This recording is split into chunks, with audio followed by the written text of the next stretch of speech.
Hello everyone, welcome to this video. In this video, I'm going to show you step by step how to change your CapCut video background. This is very easy. Let's jump right in. First of all, you have to select any video which you want to remove the background. For example, I want to remove this background from my this video. To remove this background, here you have to click on this. Here, first of all, you have to click on this plus icon. When you click on this plus icon, now here you have to add any background for your YouTube for your video. For example, I selected this background.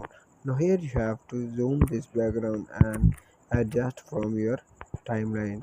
Now here you have to what you need to do. Now here you have to delete your old background from this video. Click on this to delete your old background from video. You have to select your old background and click on this delete button. Now here you can see my old background removed.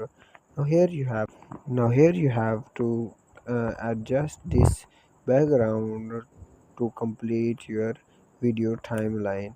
In this way, now here you can see the background of the video has been changed. In this way you can add and change video background in CapCut. Thanks for watching this video. Please subscribe my channel. See you in the next video.